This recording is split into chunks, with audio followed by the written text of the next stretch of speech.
പ്രധാനമന്ത്രി നരേന്ദ്രമോദിയുടെ ഊർജ്ജ സംരക്ഷണ ആഹ്വാനത്തിന് എതിരെ നിൽക്കുന്നവർ ഓർമ്മിക്കേണ്ട ഒരു പേരുണ്ട്. ലാൽ ബഹാദൂർ ശാസ്ത്രിയുടെ പേര്. 1965 ഭാരതത്തിൽ ഭക്ഷണക്ഷാമം നേരിട്ടു. അന്ന് ലാൽ ബഹാദൂർ ശാസ്ത്രിയുടെ അഭ്യർത്ഥന മാനിച്ച ആഴ്ചയിലൊരിക്കൽ ഭക്ഷണം പോലും ഉപേക്ഷിക്കാൻ തയ്യാറായ ജനങ്ങളുണ്ടായ രാജ്യമാണ് ഭാരതമെന്ന് മറക്കരുത്. അന്ന് ചെയ്ത വലിയ ത്യാഗങ്ങളുമായി താരതമ്യം ചെയ്യുമ്പോൾ ഇന്ന് രാജ്യം ആവശ്യപ്പെടുന്ന ഊർജ്ജ സംരക്ഷണം നിസ്സാരം.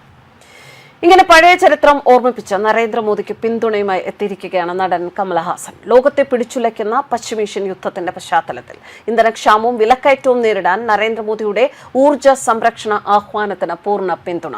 നടനും രാജ്യസഭ എംപിയുമായ കമൽഹാസനാണ് പിന്തുണയുമായി എത്തിയിരിക്കുന്നത്.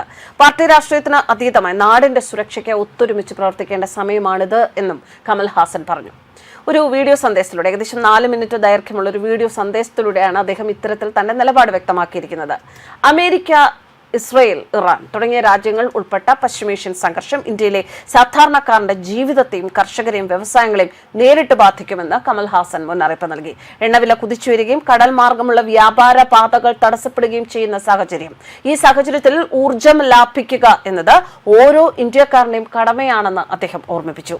ലോകത്തെ 60-ലധികം രാജ്യങ്ങൾ ഇതിനകം തന്നെ ഊർജ്ജ സംരക്ഷണ നിയമങ്ങൾ നടപ്പിലാക്കി കഴിഞ്ഞു. സിംഗപ്പൂർ പോലുള്ള രാജ്യങ്ങൾ വരാനിരിക്കുന്ന കടുത്ത പ്രതിസന്ധികൾക്കായി ജനങ്ങളെ ഒരുക്കിക്കൊണ്ടിരിക്കുകയാണ്. ഇന്ത്യ പോലെ ഒരു വലിയ രാജ്യം ഈ വെല്ലുവിളിയെ അതീവ ഗൗരവത്തോടെ കാണണം.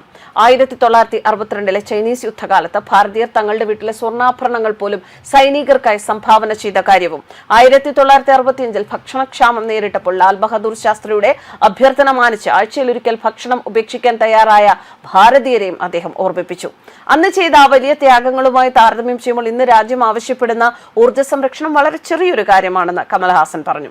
സിനിമയിലെ ആഡംബരങ്ങൾ വെട്ടിക്കുറയ്ക്കണമെന്നാവശ്യപ്പെട്ട് കഴിഞ്ഞ ദിവസം അദ്ദേഹം രംഗത്തെത്തിയിരുന്നു.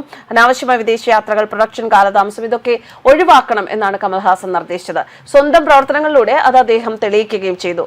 കൽക്കി 2898 AD രണ്ടാം ഭാഗത്തിന്റെ ഷൂട്ടിങ്ങിനായി പോയപ്പോൾ ചാർട്ടേഡ് ഫ്ലൈറ്റിനു പകരം എക്കണോമിക് ക്ലാസ്സിൽ യാത്ര ചെയ്തത് സിനിമാ മേഖലയിലെ വലിയ ചർച്ചയായിരുന്നു.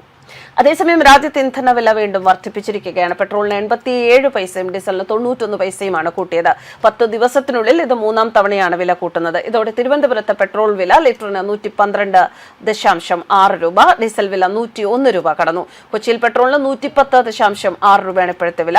ഡീസൽ വില കൊച്ചിയിൽ 99.5 രൂപയായി. പശ്ചിമേഷ്യയിലെ യുദ്ധം ഇന്ധന പ്രതിസന്ധി രൂക്ഷമാക്കുന്ന സാഹചര്യത്തിലാണ് രാജ്യത്ത് അടിക്കടി ഇന്ധനവില കൂടുന്നത്. പൊതുമേഖലാ എണ്ണ കമ്പനികളുടെ നഷ്ടം കുതിച്ചുയരുന്നതിനാൽ പെട്രോൾ, ഡീസൽ എന്നിവയുടെ വില വർധന അനിവാര്യമാണെന്ന് റിസർവ് ബാങ്ക് ഗവർണർ സഞ്ജയ് മൽഹോത്രയും വ്യക്തമാക്കിയിരുന്നു. യുദ്ധം അനന്തമായി നീളുന്നതിനാൽ ഇന്ധനവില വർദ്ധിപ്പിക്കാതെ മുന്നോട്ട് പോകാൻ സാധിക്കില്ല എന്നും അദ്ദേഹം പറഞ്ഞു.